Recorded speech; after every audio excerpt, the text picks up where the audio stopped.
Welcome to the Halo Effect, hospitality stories with Ashleigh and Michael Donald.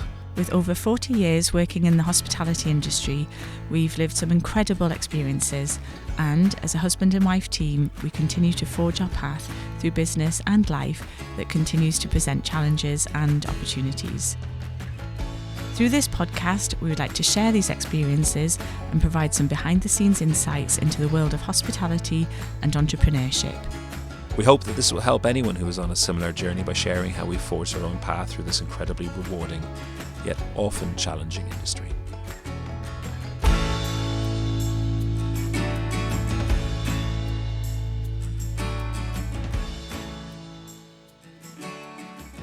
So, Ashleigh, you need to tell us a little bit about your hospitality career. How far back do I go? All the way back.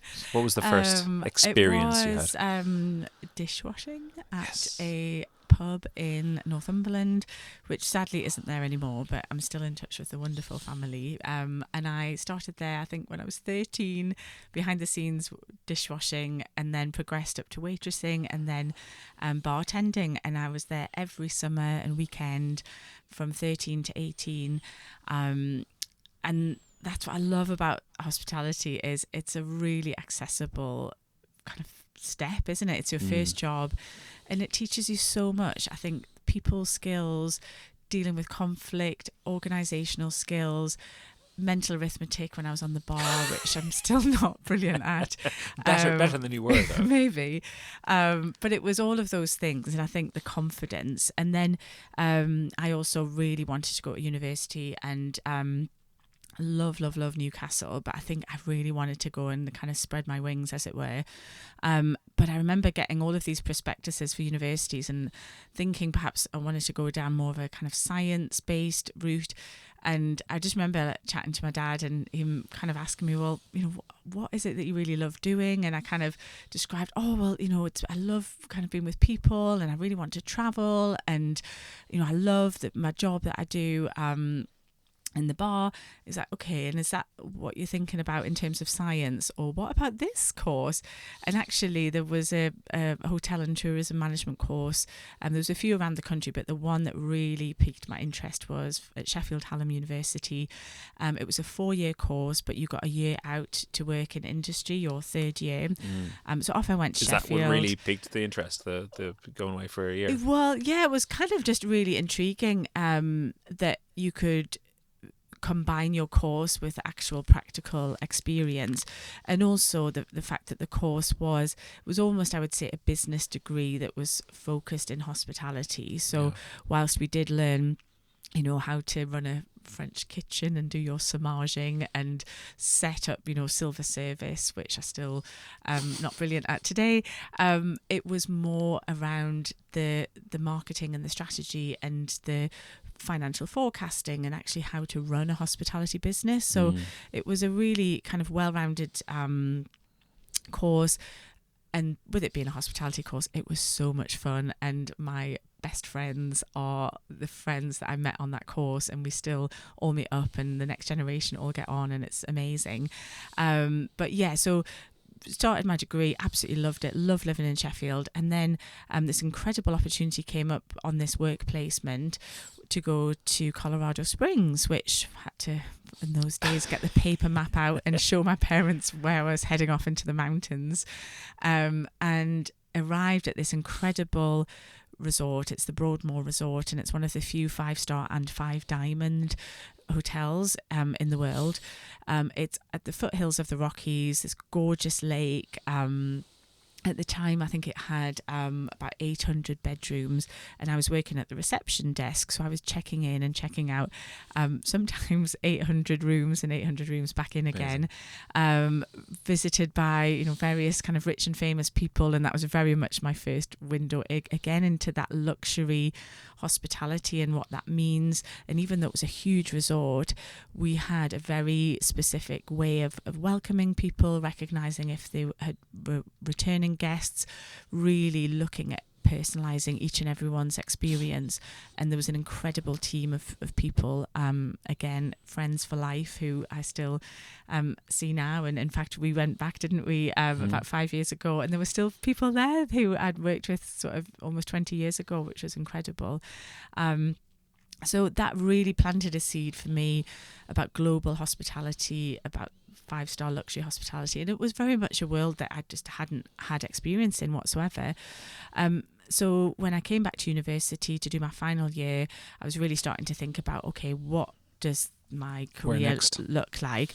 And then Starwood Hotels and Resorts, which is now part of Marriott, they actually came up to university and presented their graduate management program, and it just, for me, ticked all of the boxes in terms of it offered a really comprehensive journey of working in operations, but then specialising in an area that you really wanted to kind of continue your career in. And I think sometimes when people think of hospitality, they think of either, oh, well, that really means you're working at the reception or you're working in the restaurant and a few other jobs in between. But actually, there's a huge amount of career choices, whether you want to work in finance, in marketing and sales, in revenue management. And I didn't know that was possible. So off I went down to London, got my first job, and I worked across 3 London hotels, which were all very different. It gives me amazing experience. But I think, it was my first day. I worked in housekeeping, and I'd gone through, quite a rigorous assessment process. I'd been on a 2-day assessment kind of task. I'd been interviewed multiple times, and here I was rocking up in London, feeling amazing, got my graduate job, and off I went to work in housekeeping. And we cleaned, I think, about 15 bedrooms that day. And oh my God, I was so exhausted. And I was just like, oh my God, like, what have I done? And, I look back at that day and think, oh my God, I've got so much admiration for the hard work that goes into all of these career and all of these different departments. So I worked my way around all of the different areas, from reception through to banqueting, and delivered these incredible banquets for 1,400 people in this beautiful ballroom in Park Lane. And they were just incredible experiences. And then I moved more into kind of the sales, marketing, and then I'm finding myself in the boardroom having to present these ideas. And I'd never been in a boardroom. When someone asked about the minutes, I'm looking at my watch thinking they wanted to know the time. And when someone said FYI, I thought they were Geordie. I was like, why I man? So it was all of that kind of new experiences. I'd never had that business etiquette either. So again, learned by making lots of mistakes and probably making a bit of a fool of myself. But sometimes it's a great way to make a connection with people, though, isn't it? And again, we've been so fortunate. When I think back to the people who've supported us in Halo, a lot of them are from those early days, and we've forged our career paths in different ways, but we've always kept in touch. We've always supported each other, and that for me is one of the things I just love about the industry. So yeah, amazing time with Starwood. And then I moved to Scotland, to the Western Turnberry Resort, met someone called Michael Donald. At the time we were friends. And again, that for me was a totally different experience. It was working at a resort. It was not just marketing a hotel bedrooms. There was golf, there was spa, there was multiple restaurants. There was this incredible destination, and that was my first real kind of marketing specific role. Did you have much knowledge of golf? I had no knowledge of golf, and that became quite apparent when Colin Montgomery, who was one of their ambassadors for the Golf Academy, came, and I had to host a press event. And I said, Colin, could you just stand over there and do some putting movements? And he turned to me and said, is that a technical term, Ashleigh? I was like, oh my God, just swallow me up right now. But whenever I used to have to host journalists or really kind of do a show around, I would always have to pull in a very helpful golf professional to help me talk the talk, because I didn't know anything about golf. And I know a bit more than maybe I did then. But, again, everyone was so supportive. And I think that it was a great learning ground for me. I learned so much. And that propelled my career forward, and I then, with Starwood, moved to Thailand as Director of Marketing Communications for an incredible resort in Phuket, and spent 3 or 4 amazing years in a totally different environment in the tropics. My whole team were Thai, so in the office there was a lot of chit chat in Thai, although we would have our sort of main meetings in English, and there was a team of expats on the sort of executive committee, so there's a really lovely dynamic of people from all around the world working there, but I had such an amazing friendship with my Thai colleagues that, you know, I went to their weddings. I have been to the ordination of, you know, them being a monk for a couple of weeks and going and shaving their head, and, you know, just this incredible window into a different culture. It's such a learning experience when you're in hospitality. Yeah. You sort of learn so many things that stay with you for life as well. I know, and I think just meeting people from all around the world and open your eyes to their culture and different perspectives and experiences. And in Thailand, they've got it's very much, you know, rooted in that Buddhist calm, and I think I still carry a lot of that Jai Yen Yen, is like kind of just calm, like just be very calm and be very considerate, and it's a very relationship orientated culture, whereas in the West we can be quite goal orientated, and I think that was a big learning curve for me and changing my management style when I went to work in Thailand. So that, again, kind of really just set the scene that global hospitality was just where I wanted to be. But I did take a little bit of a kind of sidestep at that point. So the management contract that Starwood had was coming to a close, so I was going to have to move anyway, and that could have been with Starwood, but I actually took the opportunity to go and travel, because, you know, live and breathe what you love. It's kind of your gap year, wasn't it? It was my delayed gap year. So my sister and I went off and travelled around Southeast Asia, Australia. We got our working holiday visas in Australia. You know, it's fair to say I worked in some form of hospitality, if you call picking apples and sorting tomatoes in a tomato packing shed in Queensland to do with hospitality. It got on someone's plate eventually, I think. But it was it was just one of those things that I always had wanted to do, and I think it was just a perfect moment and wonderful to do it with my sister. And I was able to still do a bit of freelance work, a few marketing projects just to keep my hand in. And then it was approaching kind of, you know, that time of life where you're like, okay, am I just going to be nomadic forever, or do I actually really want to settle down and kind of come back and come back to the UK. So I did that and arrived in London 2012, Olympic year. London was just buzzing. It was incredible. And I got a job relatively quickly at the Hilton on Park Lane, which was kind of the epicenter of what was happening at the Olympics. The Olympic Committee was staying there. And I remember my first week picked up again with said Michael Donald, who we'd met and kept in touch with over the years, and said, oh, hey, I've just got a job in London. In fact, around the corner from where you work. So just let me know if you fancy grabbing a beer at some point. I think I got a reply relatively quickly. Said, oh, yeah, I'm actually off tomorrow if you want to meet then. So we did, and here we are. Here we are. A few things in between. So again, that was just, you know, really kind of, it was just all of the stars aligned, career, personal, and all of those experiences just came back into one, and spent a couple of years really loved being at the Hilton, a wonderful team, and then I had an opportunity to do a hotel opening, and that was always something that I'd always wanted to do. And what better opening to do than the highly anticipated Shangri-La Hotel in the Shard. So the Shard obviously is a bit of a love-hate building, shall we say, in London. It's quickly become very iconic in the skyline, arguably, and the Shard itself was already built, but the hotel wasn't, and it was a very new brand to the UK and to Europe. I think it was the third in Europe, first in the UK. It was very much an Asian brand, so that kind of really, for me, tapped into that experience that I'd had working in Thailand.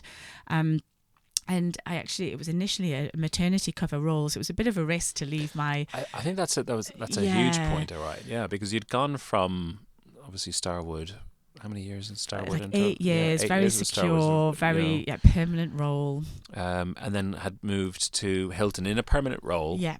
But I think there was an element of wanting to take a bit of a risk to kind of do what you wanted. Continue getting the experiences that you've been so used to getting over the last few years. Yeah, exactly. And I think it was just one of those that just felt it was such a opportunity to do this incredible opening. I just thought, let's just go for it and see where it takes me. And it was incredible. I can honestly, I could literally fill up 10 episodes with the stories of doing a new hotel opening, the people that I met, the journalists that we got locked in stairwells with because it was still a building site, and I'm trying to blag my way with the deputy editor of the GQ to show him the barn. We got locked in and we were banging on the door, and a builder had to come and let us out after some time, and just we had a TV crew. It was just foxes so getting many found stories. Up in it was just hotel. People climbing the building. Oh yeah, there was on opening every day was just a new experience. But we worked kind of did the maternity cover, and then when the person who I was doing maternity cover for came back, the PR company that was supporting the hotel with the PR said, why don't you just come and work for us? Because actually you can still work on this hotel as your main client, but actually we've got all these other clients that you can really turn your hand to support. So I worked with the Hotel du Vin, 20 hotels, helped them launch their St Andrews property, a lovely small independent hotel, husband and wife couple that had set up this hotel down in Wiltshire. And it was that, I think, was, again, when I think about what we do at Halo, was that step from working kind of in-house, as we would say, in an organisation, to then working more on the client side, whereby you've got multiple clients, you're managing lots of different priorities, lots of different portfolios of different styles of service, of brands, of messaging, and having to be really organised to ensure that you're delivering for each of those clients. So I'm so grateful for that opportunity of working with that company. And again, a bit of a pattern emerged, and that was also a maternity cover for one of the family members of the founding family to cover her maternity leave. So I did that for a year, and which also felt like quite a risk as well, because we were kind of our relationship was developing. We were kind of thinking we might want to do something similar and start a family, and then when you don't have a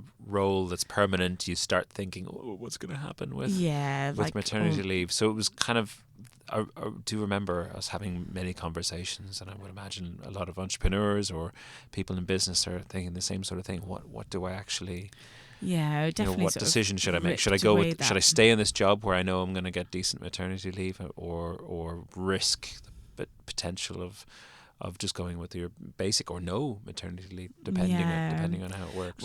And I think at that point in your career is really, you've kind of built this career, built this portfolio, or built this kind of network, and then it does feel like a big decision. What do you do? And I think I was just, I don't know, maybe a bit more of a risk taker at that time, and just thought, well, what's the worst that can happen, but what's the best that can happen?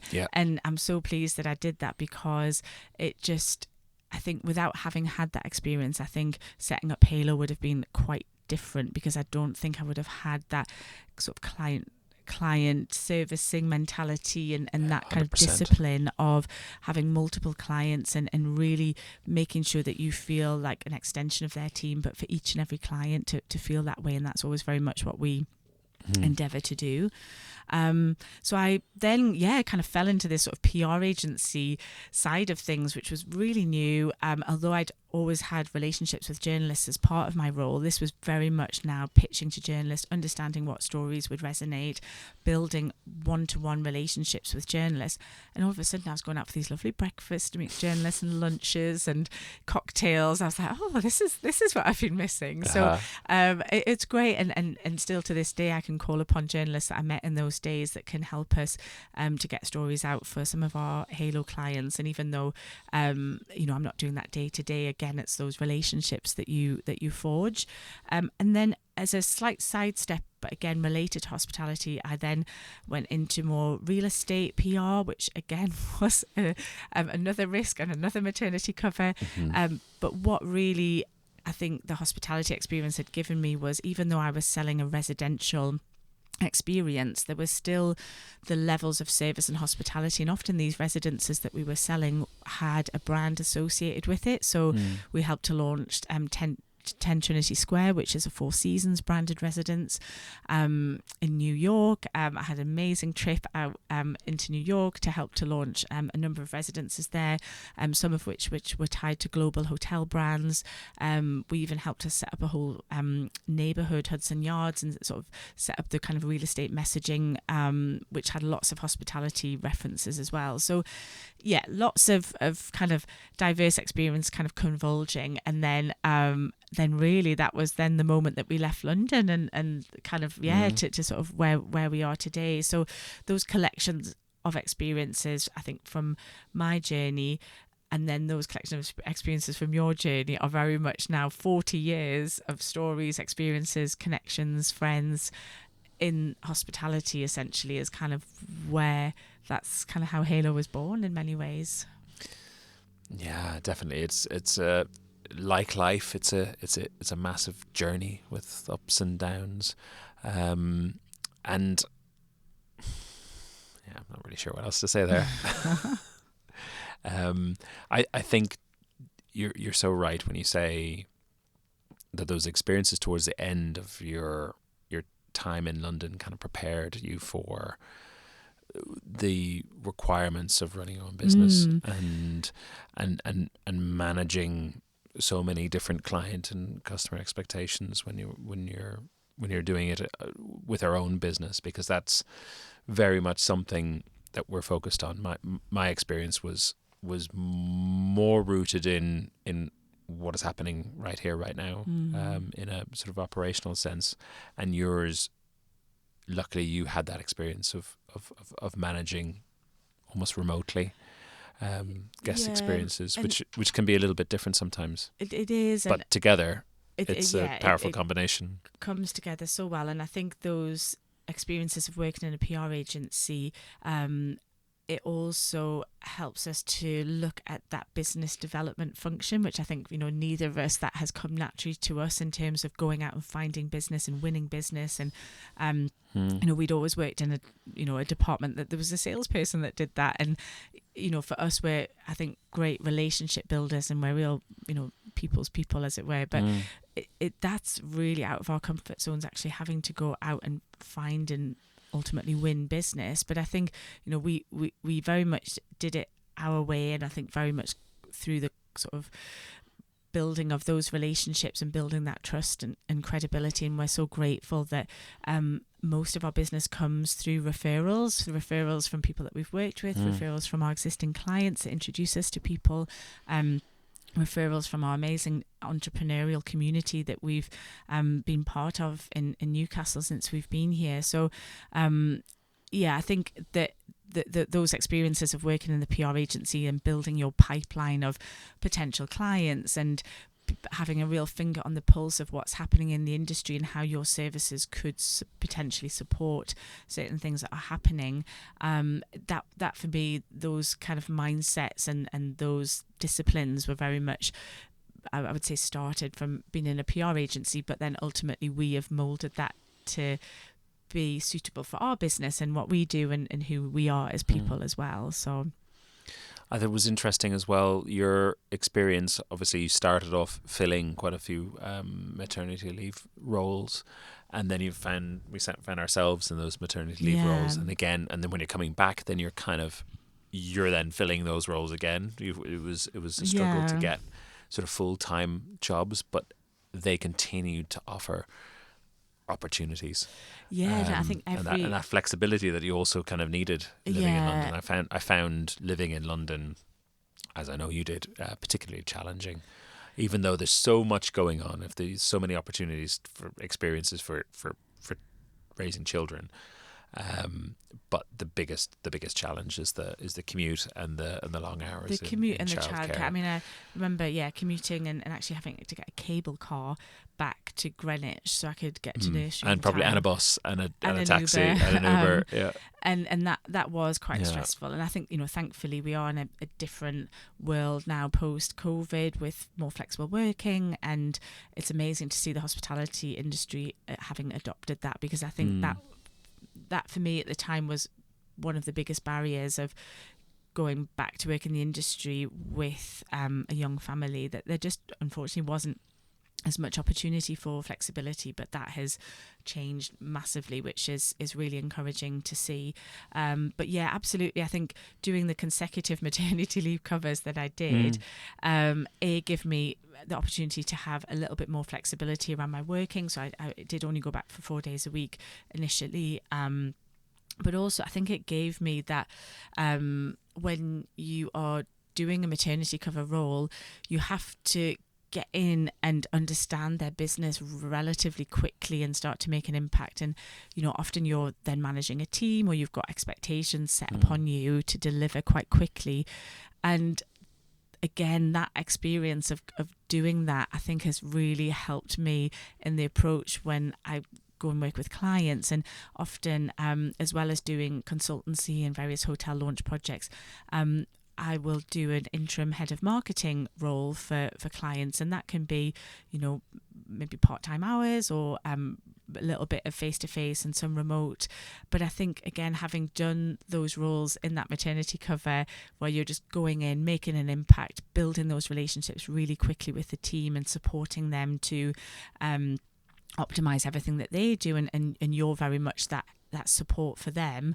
I don't know how, without maybe having done all of those maternity cover roles, I would have done that in my day-to-day role now quite as much as I do. So yeah, I think even though it wasn't maybe a conscious choice at the time, actually I think that the element of risk, the element of just sometimes you've got to figure stuff out when you get there. You don't have all of the answers beforehand. You've just got to get in, see what the landscape is, and just do your best, and just work hard. And normally solves most of those challenges, doesn't it? Exactly. Do your best and work hard. But it can be daunting, and I think we are now in this very much a sort of entrepreneurial community, and that's so much thanks to the NatWest Accelerator program, which we are now in our 3rd cohort. So we've done almost 18 months of this amazing Accelerator program, and that has given us the structure, the vision, the support to really propel our business forward. We have an amazing coach, Sophie, who has just kind of challenged us and really held us accountable to so many decisions, and we've had incredible workshops. But one of the things I think we are both so grateful for is the community of other entrepreneurs that are on this cohort, and the support and the camaraderie and the the joy that I think we each bring each other when we might find sort of having a tough day, or we've got a problem we can't quite work out, or we're just a bit, we just want to chat something through with somebody that's going through a similar experience, albeit we are across so many different industries. Some of us are service-based, some of us are amazing inventors. Actually, we've all got very similar challenges and situations, and we really support each other through that. So I think credit to our incredible 2 decades in hospitality, but I think more recently our entrepreneurial community have been such a driving force to keep us going mentally and from a sort of financial perspective as well, just to have those goals and visions to move things forward. I do think it's interesting when we talk about the sort of entrepreneur. I remember we've applied for a few awards over the years, and I remember one was about entrepreneurship, and I was sort of reflecting back, and I hadn't really sort of realised. I think someone had said that their family was a 3-generational entrepreneurs. I think actually I was reading awards, and they said there were 3-generational entrepreneurs. And then when I went back to it, and as far back as I can look, my family has been sort of entrepreneurs, so it's very much in the blood. And as I remember, we mentioned earlier about thinking about starting a business, not sure if it was going to be, a cafe or a small hotel or a restaurant, bar, club, or a microbrewery, whatever it was going to be.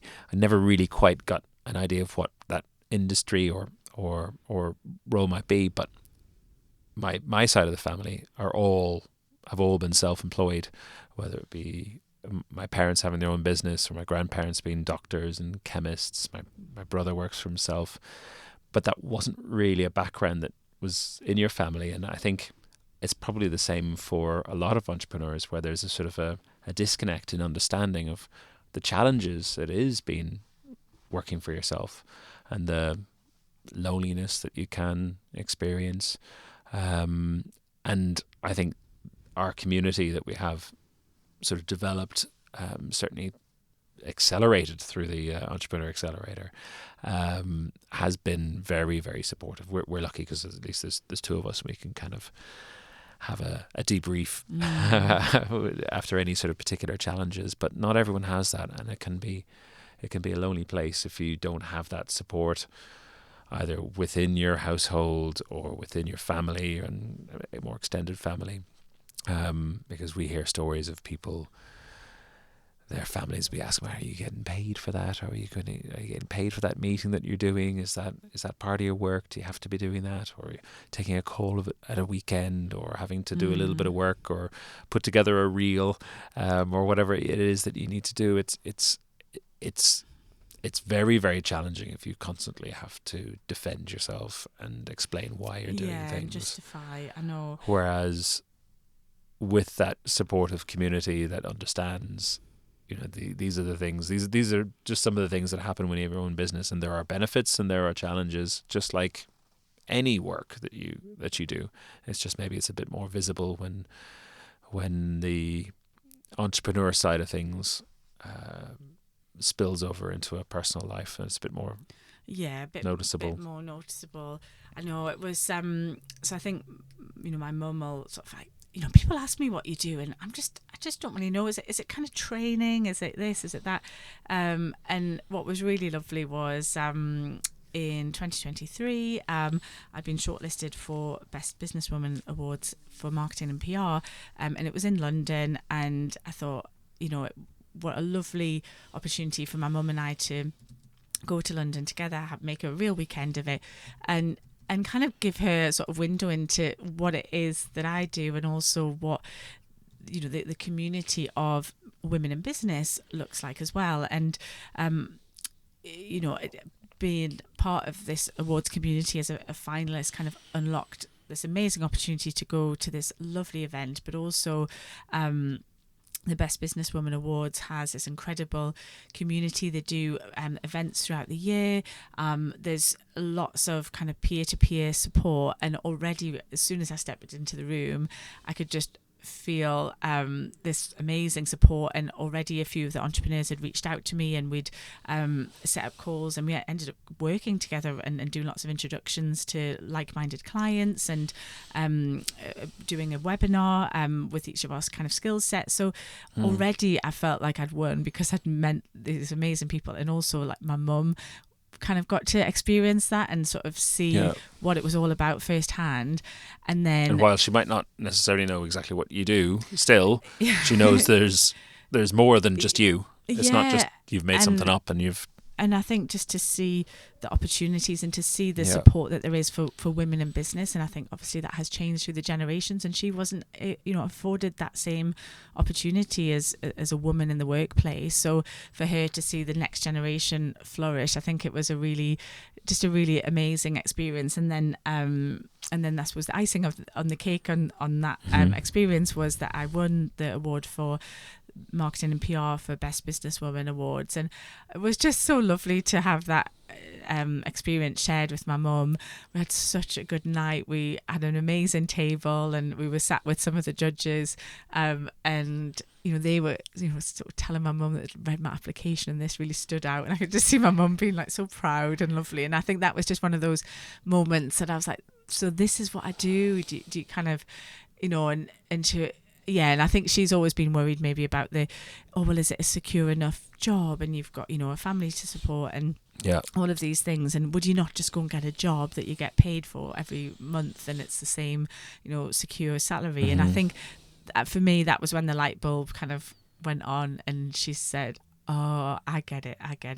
And she could just see the joy that it brought, and to also all of the people in the room, and the support that's there for entrepreneurs, but particularly that event for women in business. So that was a lovely personal kind of moment that I shall cherish. Oh yeah, that's great. And actually, we mentioned awards. We do quite like applying for awards and getting awards. We've applied for a few, probably more than we've sort of been nominated for, like everyone else. But it is very much about the communities in each of them, isn't it? It's we've met so many people through award ceremonies. The first one that we won a startup award in 2022, and that was our real sort of first experience. It was an award ceremony that we attended in Newcastle, and we did not expect to win, especially when we arrived in. We saw that we were sitting at the back. We were like, nah, not happening. And it was a massive surprise to actually hear our names read out. But it was after the fact that actually it ended up being a real opportunity for us to make connections and actually expand our offering as a business as well, because we made some connections with fellow nominees, even in our category. We're just reaching out as a sort of a polite hi. I don't think we actually met Kerry at the time. I don't think we met her on the date, but it was we're too wrapped up in our own experience, I suppose.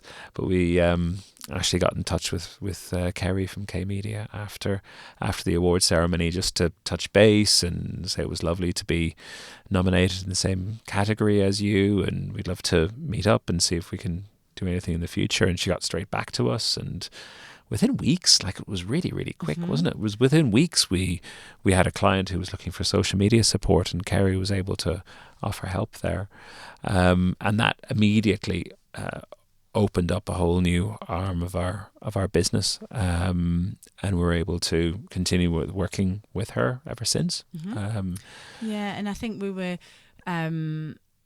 we recognise that as our business grows, it's not always necessarily us that are doing the doing, as it were, but we absolutely wanted to maintain that face-to-face contact with our clients. So with our kind of expansion model, as it were, we very much wanted to, I suppose, come at it from a slight, I guess, white label collaboration perspective, whereby we would tap into certain skill sets of other fellow entrepreneurs that could help us to implement certain things. So, for us, social media is a big part of the overall communications, marketing, guest experience strategy for our guests. But, for us, it's not, we're not specialists at creating reels and all the rest of it, but just keeping up on the algorithms and all of the hard work and absolutely. But what we're able to do is work with a specialist like Kerry, who is across all of this, but we very much brief her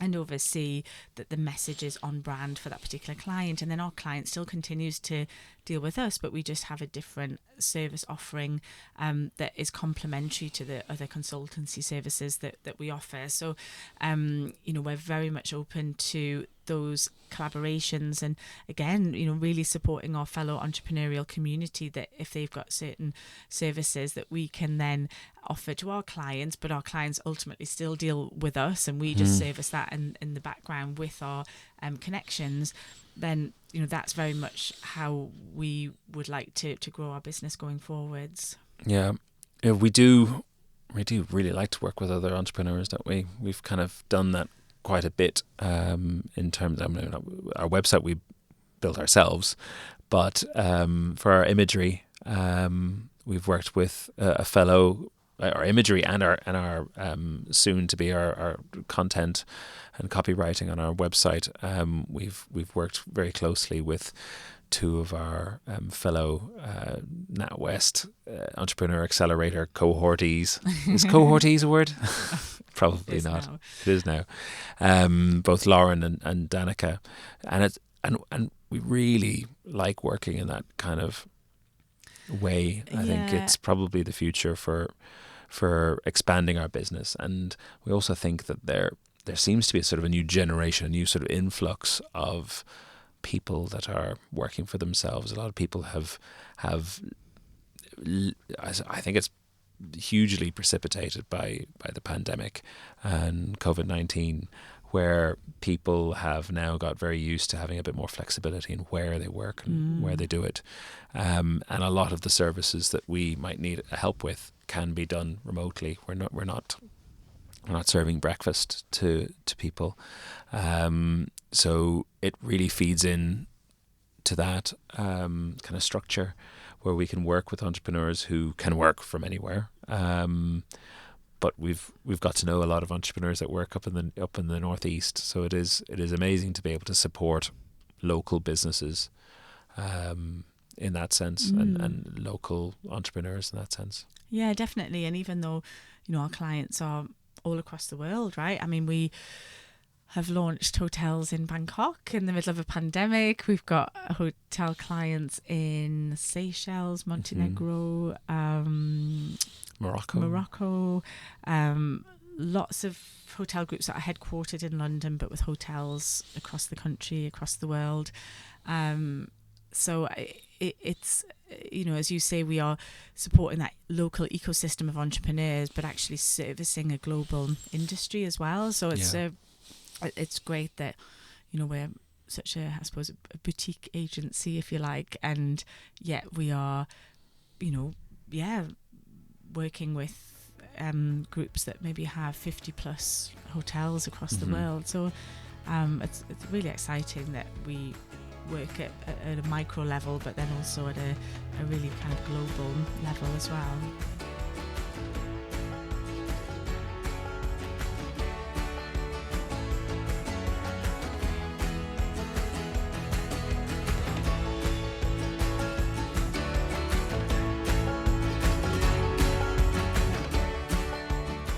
Thank you for listening to The Halo Effect, Hospitality Stories with Ashleigh and Michael Donald. Hope that this has helped fellow hospitality people and entrepreneurs who may be on a similar journey. If you would like to suggest any topics for future episodes, ask us a question, or would like to join us on a future episode of the podcast, then please get in touch. We've linked up our contact details in the show notes.